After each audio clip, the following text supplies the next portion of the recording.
If you're using ChatGPT for client work, you could be risking your entire practice. I'm Rok, an AI engineer and business partner, and I've built countless of compliant AI systems across legal, fintech, and other highly regulated industries. Today, I'll show you exactly how to use AI without putting your clients or business in danger. Here's the real issue. Most lawyers treat all AI tools like they're equally safe for their clients' data.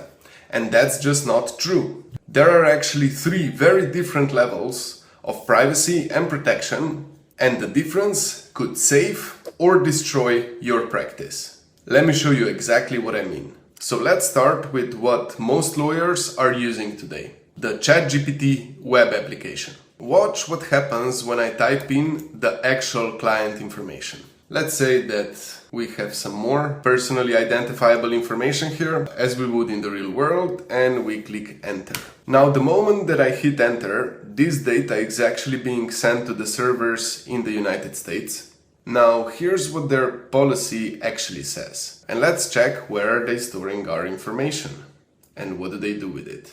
Okay, so first, what's the personal data that they collect? That would be user content. That means including our prompts and other content we upload. So everything in our conversations with AI. Here, it actually says that the personal data is being processed in the United States. This is not something that a EU-based law firm can ignore.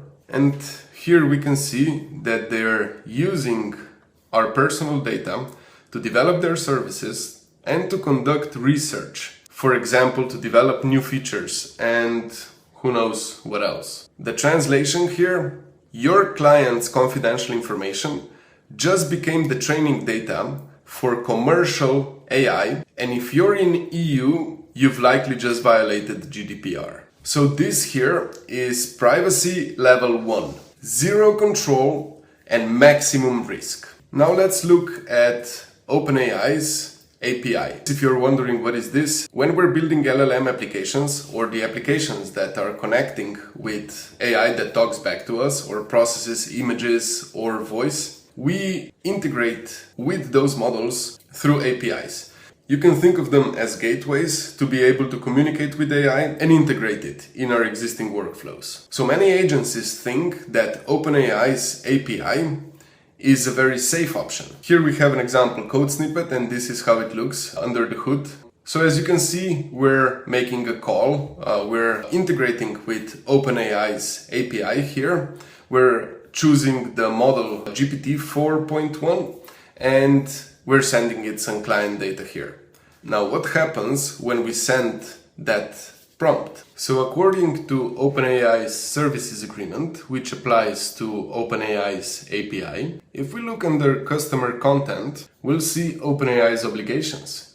And here, OpenAI is stating that they will not use the customer content to develop or improve the services unless the customer explicitly agrees. Now that's already much better. However, the bad news, you still have zero control over where the data is being processed. Could be Virginia, California, or somewhere else in their infrastructure. And you're still bound by the US data protection laws and not by the European ones. This is privacy level 2. Some protection, but you're still not in full control. Finally, Azure OpenAI. This is where the law firms get real data sovereignty. So here's the difference. Your law firm data travels to OpenAI's LLM model, which is deployed within your Azure tenant, so within your controlled environment. You can even control where the model is going to live, maybe in West Europe, Sweden, Germany, or in the US. You can select. Azure OpenAI is SOC 2 compliant and GDPR compliant. So that's your privacy level 3. You control where the data lives, how long it's stored, and who can access it. For EU law firms, your client data never leaves Europe or the location you choose. So if we look at the comparison between OpenAI and Azure OpenAI,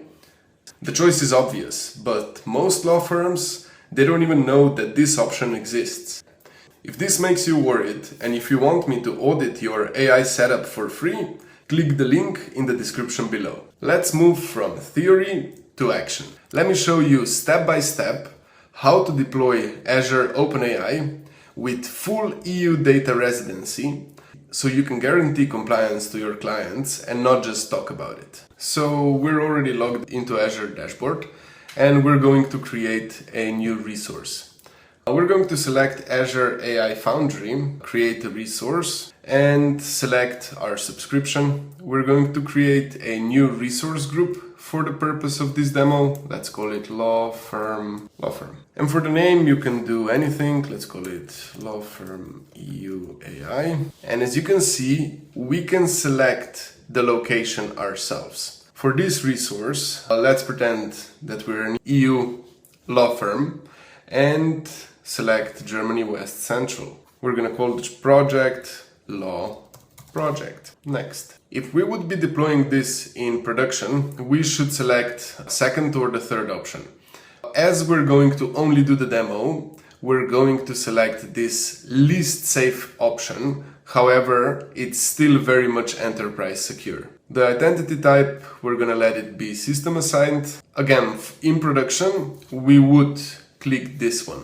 We would select this option as well. For the purpose of our demo, we can quickly skip it, and currently we also are not going to give it any tags. We can quickly review while Azure already ran the first validations, and let's create our resource. This is a two-step process.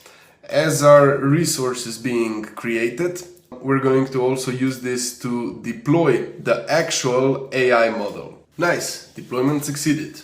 Now, let's deploy GPT 4.1, the AI model.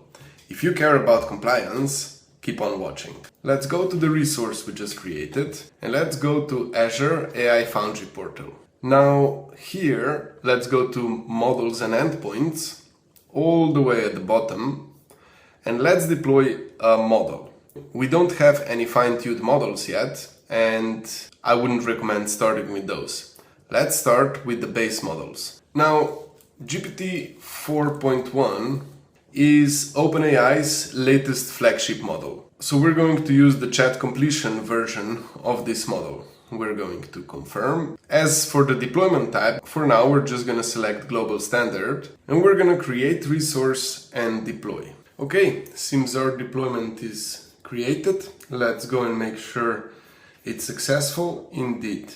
Now, here we have all the information that we need to be able to actually make calls to this model. What does that mean? To be able to actually send messages to this AI that we deployed within our contained private environment on Azure. Let's test this setup with some legal content and see how it goes. So, as you can see, I've written a prompt that is going to instruct the AI to draft a demand letter for our client's personal injury case. Seems like our client had an accident, rear-end collision at the red light, other driver admitted fault, we have the name of our client, we have their age and their job description, they had quite some injuries, and we have the details of the medical treatment along with the cost that they have received. We also have an information how much money they were not able to earn, so what was the lost wages, and how much pain and suffering they endured. We have some basic information about their insurance and a demand. So we're going to be able to send all this information to AI and we're going to be GDPR compliant. Now let's see how that works. All of this is happening in a completely secure, contained, controlled environment. Nobody, except for us, has access to this conversation. Now this is how real compliance looks like. Setup time, about 5 minutes. Cost, around 50 euros a month for a small law firm. Potential GDPR fine for getting this wrong, 6 or 7 figure numbers. The ROI here is obvious. Let's get clear. These 3 documents are what is going to make or break your compliance. I've got them all open and we're going to look at 3 things in each, which is retention, training use and jurisdiction. So for ChatGPT, when it comes to retention, we can already see that ChatGPT is also disclosing the information to its vendors and service providers in order to assist them in meeting business operation needs and perform certain services and functions. Web analytics services, payment transaction processors, information technology, cloud services, content delivery services, support and safety monitoring, email communication software, and so on. The list is quite big. And when it comes to retention, they're going to retain your data as long as they need in order to provide services for you. For the OpenAI API, the customer content is deleted upon 30 days of termination, although some content might be retained. And for Azure OpenAI, you're in full control. You can request deletion at any given moment and the data is stored within your environment. Only Azure OpenAI also lets you decide where the data is going to be sent by allowing you to deploy the resources and the AI in any given location.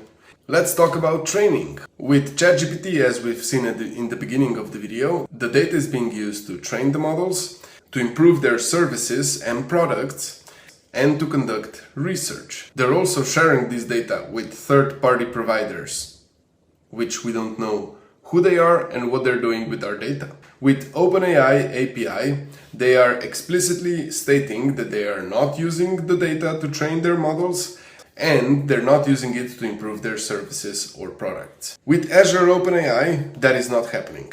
No training of the models, no improving of their products or any services. So if you're using ChatGPT for real client work, you're just feeding their AI and improving their products. And that's potentially a breach of confidentiality. Azure, on the other hand, logs this down. For ChatGPT, they're explicitly stating that the personal data is processed outside of EEA, UK, or Switzerland. For OpenAI API, we don't know. The location is unknown, probably outside of EEA. And for Azure OpenAI, the jurisdiction is the location of your choosing. Azure OpenAI lets you pick, for example, Germany West Central, as we've seen before, or US East. So the data never leaves the location that you have selected. And that's the difference between compliance and catastrophe. The bottom line here is only Azure OpenAI gives you full control, full compliance,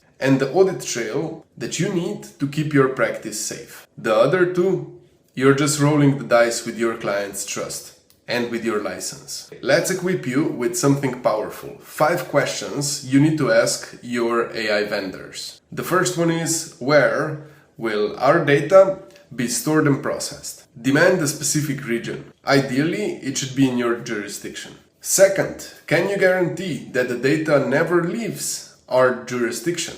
Get this in writing. If they hesitate, that's a bad sign.